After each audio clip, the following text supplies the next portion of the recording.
네, 여러분 안녕하십니까? 백진수입니다. 네, 주말 잘 보내셨나요? 네, 아마 금요일날 미국장이 급락 마감을 해가지고 주말에도 아마 주식하시는 분들이라면 조금 걱정을 하셨을 것 같은데, 그 상황을 먼저 좀 지켜봐야 될 것 같습니다. 자, 보시면요, 지금 나스닥 같은 경우에는 고점에서 잘 버텨주고 있는 상황이었는데, 일단은 뭐 21선을 또다시 이탈을 하면서 이제 마감이 되는 상황이었습니다. 그래서 예, 이 파란 선이 21선이거든요. 이걸 이탈을 하면서 지금 마감된 상황인데 가까이서 보여드리겠습니다. 그래서 좀 빠르게 다시 21선을 회복하지 못하고 추가적으로 하락이 나올 경우에는 이제 하락 전환으로 이제 전환됐다라는 이제 추세적으로 하락 전환됐다라는 어떤 시그널이 될 수 있는 우려감이 있다라는 거고요. 다우 같은 경우에는 이미 고점을 찍고 이미 이제 하락세가 나타나고 있는 상황이고 1차 지지라인까지 주가가 지금 밀려 내려온 상황입니다. 그래서 이제 다우존스는 어느 정도 이미 조정을 받고 있는 상황이었고 애초에 나스닥이 이제 상대적으로 강했었는데 나스닥이 이제 고점에서 이제 꺾일 어떤 위험성이 좀 나타나는 상황이다. 그렇기 때문에 일부는 현금을 가지고 여러분들도 이제 매매를 좀 하셔야 되겠다. 이런 생각이 좀 듭니다. 자, 우리나라 시장도 보게 되면 지금 현재 뭐 코스피 먼저 볼게요. 코스피를 보게 되면 코스피도 지금 2100포인트까지는 지금 조정이 내려온 상황이고요. 여기 보시면 위에 21선하고 5일선이 수렴이 된 지점에서 주가가 이미 한번 아래로 떨어진 이후에 다시 한번 위로 회복을 못하고 있는 상황이죠. 지금 막혀 있는 상황이다. 그래서 다시 한번 재돌파 시도를 했지만 결국에 오늘 다시 실패해서 밑으로 내려오는 모양새이기 때문에 추가적으로 주가가 하락할 가능성이 이제 가능성 자체가 퍼센트 자체가 상당히 좀 확률이 높아진 상황이다라고 보셔야 될 것 같습니다. 그렇기 때문에 오늘 같은 자리에서가 기본적으로 일부 현금 20%에서 30% 정도는 만들어 놓고 그 다음에 시장은 좀 봐야 되는 상황이다 이렇게 좀 보셔야 될 것 같고요. 자, 코스닥도 마찬가지죠. 지금 21선을 잘 버티고 있다가 21선 잘 방어를 하고 있는 상황이었는데 오늘로써 21선을 좀 이탈을 하는 모습입니다. 물론 아직 지금 현재 시간이 2시 반이기 때문에 1시간 정도 시간이 남아있긴 합니다. 그래서 1시간 동안에 지수를 만약 쫙 끌어올려서 다시 한번 살려낸다면 이건 뭐 희망적일 수 있겠지만요.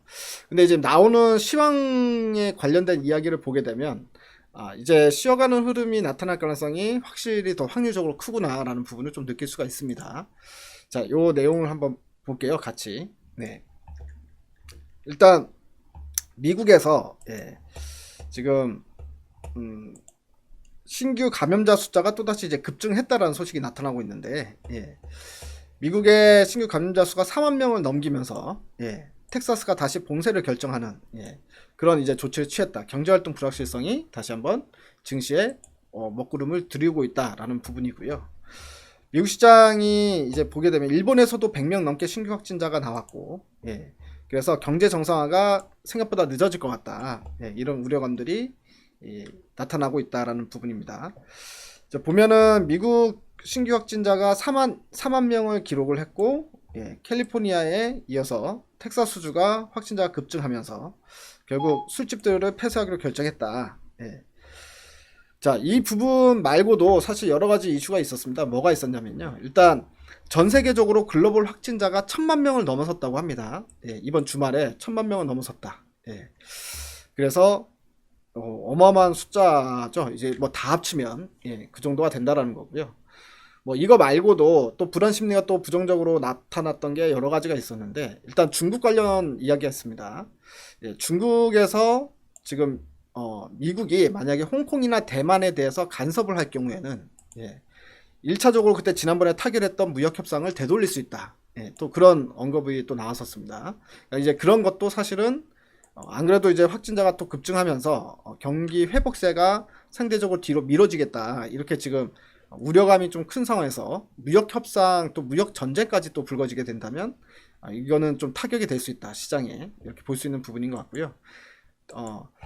그리고 또 그거 말고는 뭐 이제 연방준비제도 은행 그러니까 연준에서 은행들에 대한 스트레스 테스트 결과가 나왔는데 대다수 은행들이 일단은 재무적으로 건전하긴 하지만 이 건전성 유지하기 위해서 자사주 매입이라던가 배당금 지급을 중지해야 된다. 그런 이야기가 나오면서 그것도 또 이제 악재로 좀 작용한 모습이었습니다. 그래서 제가 봤을 때는 앞으로 나올 수 있는 부분들은 기본적으로 그 부분인 것 같습니다. 예, 이 코로나 확진자가 증가를 하면서 실질적으로 경기 회복 기대감이 하반기에서 내년으로 일단은 늦춰지는 거는 뭐 당연히 기정사실화가 돼야 될 것 같고요.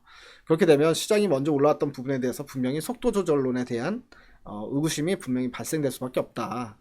라는 부분이고요. 그리고 또 두 번째는 중국과 미국과의 이 무역 분쟁이 또다시 좀 확산이 될까 말까 뭐 이런 구도 안에서 좀 움직이고 있는 것 같습니다. 그래서 여기에 대한 변수도 당연히 이제 좀 집중적으로 봐야 될 것 같습니다.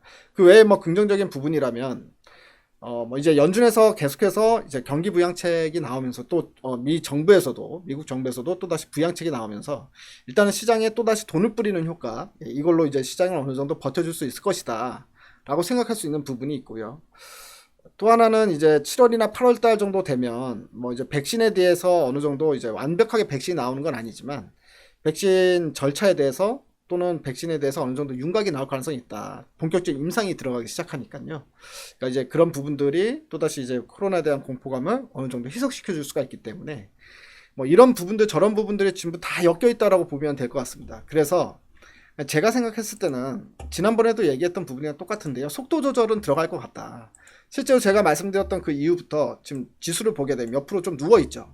올라가진 못하고 그렇다고 많이 떨어지지도 않고 누워있는 모습이 나타나고 있습니다. 코스피도 마찬가지로 지금 이제 누워가고 있는 모습이잖아요. 이게 바로 이제 속도 조절, 그러니까 이제 시간이 너무 일찍 끌어올리다 보니까 이제 좀 속도 조절을 할 수 있는 구간으로 들어왔다 이렇게 보여지는 거고요. 이제 아주 깊은 조정은 나오지 않을 것 같다라고 얘기하지 않았습니까? 결국에는 깊은 조정이 나오기에는 시장에 뿌린 돈이 너무 많습니다. 그러니까 유동성이 풍부하다 보니까 저가 매수에 들어올 수 있는 어떤 환경들이 조성이 돼 있다는 거거든요. 그렇기 때문에 너무 급락이 나오면 또 급락이 나온 것 때문에 메리트를 느껴서 또다시 매수가 들어올 거니 기본적으로 아주 큰 급락이 나오진 않을 거다. 하지만 기본적으로 미리 끌어다 쓴 건 맞다. 시장이 천천히 올라야 될 부분은 우리가 미리 일단 경기가 빨리 회복될 거다라고 생각을 하고 미리 끌어올렸는데 실질적으로 경기가 이번 하반기가 아니라 뭐 결국엔 내년에 이제 살아나기 시작한다면 거기에 대한 속도 조절은 분명히 필요하다라는 거잖아요. 시간과의 괴리 이런 부분들은 발생될 수 있다. 이렇게 좀 생각을 해야 될 것 같습니다. 그렇기 때문에 좀 이제 시간적인 부분에 있어서 이제 계속해서 좀 그동안 좀 신나게 지수가 잘 올라왔다면 지금은 좀 이제 늘어질 가능성이 있다. 근데 이제 그렇다고 인버스를 살 땐 당연히 아니죠. 아까도 말씀드렸다시피 주가가 많이 떨어지면 그만큼 저가 매수가 또 유입될 거다라고 보고 있기 때문에 기본적으로 지금은 그냥 현금을 어느 정도 들고 있는 상태에서 매매를 하는 거죠. 한마디로 매매를 하는 게 이제 저는 좋다라고 보여집니다. 결론을 말씀드리면 너무 쫄지도 말고요. 시장에 대해서 너무 쫄 필요도 없고 그렇다고 해서 좀 기대감은 당연히 예전만큼 기대감은 확실히 이제 죽여놔야 된다. 그리고 어느 정도 현금을 들고 있으면서 좀 빠르게 테마가 움직이니까 이럴 때는 테마에 맞게끔 좀 일부는 단기 트레이딩 관점으로 한 20-30% 정도는 좀 굴리면서 예를 들어서 오늘 들어가면 오늘 현금화를 시킬 수 있다거나 아니면 내일 현금화를 시킬 목적으로 짧게 단타 매매를 좀 병행을 하면서 이렇게 가면 될 것 같고요. 그리고 길게 보는 종목일 경우에는 이번 조정이 사실은 또다시 한번 싸게 매집할 수 있는 기회로 보고 길게 들고 갈 종목들은 좀 기다렸다가 시장이 좀 이제 꺾일 때, 좀 쉬어갈 때, 그럴 때 좀 매집을 하는 그런 기회로 삼으면 될 것 같다. 이렇게 좀 생각이 들고요. 어쨌든 좀 시황 부분에서 조금 우려감이 좀 발생될 때마다 좀 시황에 대한 이야기도 좀 진행을 좀 해드릴 테니까 유튜브 보시면서 당연히 이제 구독 눌러주셔야 되겠죠. 또 알림 눌러주시면서요. 그리고 시장에 좀 빠르게 좀 변화가 필요한 구간이 생길 수 있잖아요. 지금 상황에서는 뭐 뉴스에 따라서 언제 어떻게 시장에 급락이 나타날 수도 있는 거고 또다시 살아날 수도 있는 거기 때문에 그런 부분들에 대한 새로운 소식이 나오면 알려드리도록 하겠습니다. 일단은 쉽진 않은 장세입니다. 쉽진 않은 장세이기 때문에요. 요즘에는 또 이제 트렌드가 다시 5G 쪽 지난주 제일 마지막에 이제 부각이 됐던 건 5G가 결국에 이제 반등이 나오기 시작했습니다. 미국에서 5G 인프라 투자 들어간다는 소식이 나왔죠.